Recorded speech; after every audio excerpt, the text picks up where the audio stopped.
His Excellency Mr. Ignacio Miramtang, Prime Minister of Equatorial Guinea.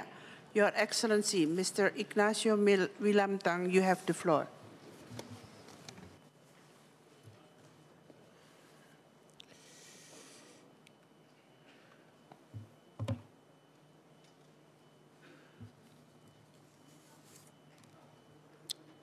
Señora Presidenta, Madam President,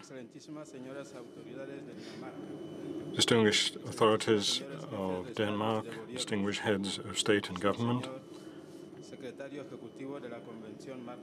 distinguished Executive Secretary of the UN Framework Convention on Climate Change, distinguished delegates, ladies and gentlemen, it's a great honor and a privilege to be taking the floor in this historic conference on climate change on behalf and representing His Excellency the President of the Republic of Equatorial Guinea, Mr. Obiang Nguema Mbasogo, due to the outstanding importance of the topic, which will be decisive to the future of our planet.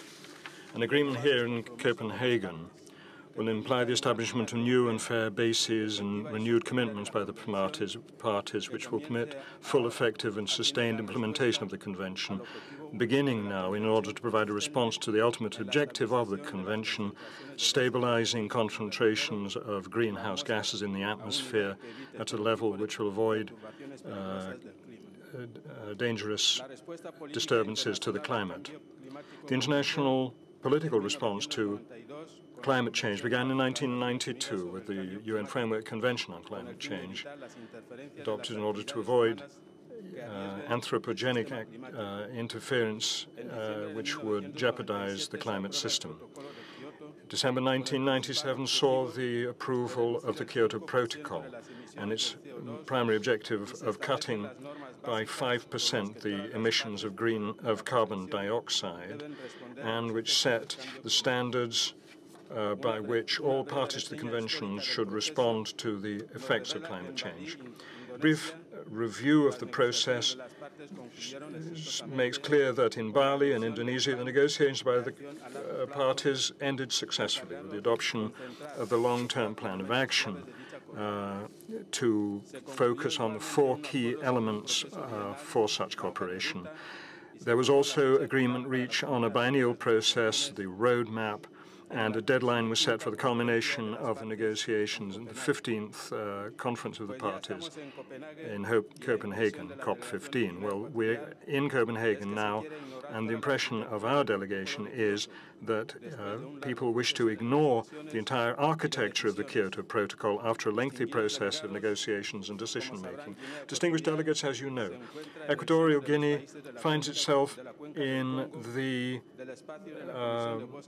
group of countries of the Congo Basin, of the Commission of the Forests of Central Africa, COMIFAC, the African group, the group of 77 plus China, and the group of least developed countries. We have worked with them all with energy and hope to meet the objectives which had been set. A scientific assessment of climate change, as set out in the 4th report by the IPCC, has made it clear that the warming of our climate system is unmistakable and may be irreversible. The evidence is to be found in the increases in the global atmospheric temperature and the warming of the oceans, the melting of the snows and ice caps, the global increase or rise in sea levels, and natural disasters which we're encountering with massive damage and toll in human lives. The lack of mitigation policies and other steps by certain countries would be disastrous for the planet if nothing is done by 2050. Developing countries will suffer more than others, since the lack of resources renders them particularly vulnerable to the setbacks or emergencies of any moment. Africa is and will be the continent most seriously affected. It is already suffering from those adverse effects of which it bears no responsibility. necessary actions must be taken, therefore, at this conference with the involvement of all the parties.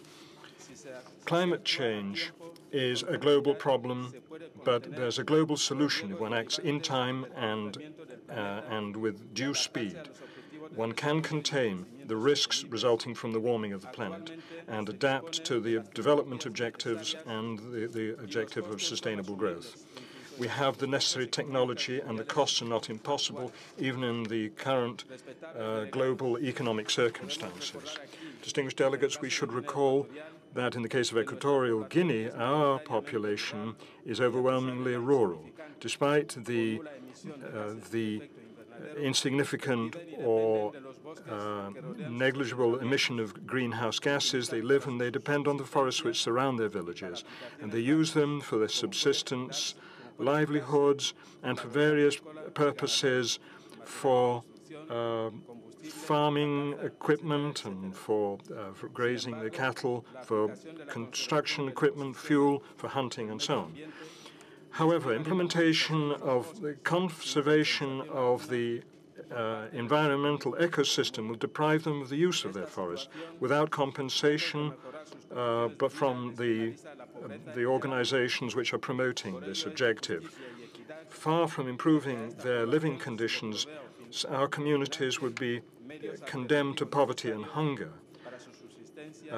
It would only be right and fair that such communities are provided with the alternatives they need or alternative funding so that their livelihood is made compatible with respect for the environment and also human development. The government of the Republic of Equatorial Guinea, mindful of its responsibility to confront this great challenge, will do everything it can to participate fully in good faith in order to fulfill the mandate set out in the Bali Plan of Action. And it hopes that this historic period of negotiations will be crowned in real success, making possible full comparability of the commitments of all developed countries and facilitating or enabling developing countries to carry out the steps to respond to climate change and to cope with the devastating impact. I wouldn't like to end without expressing, on behalf of my delegation, sincere thanks to the government and people of Denmark, in particular to the wonderful city of Copenhagen for the hospitality which has been extended to us. Our congratulations also to the Convention Secretariat for the very successful arrangements for this historic event. Thank you.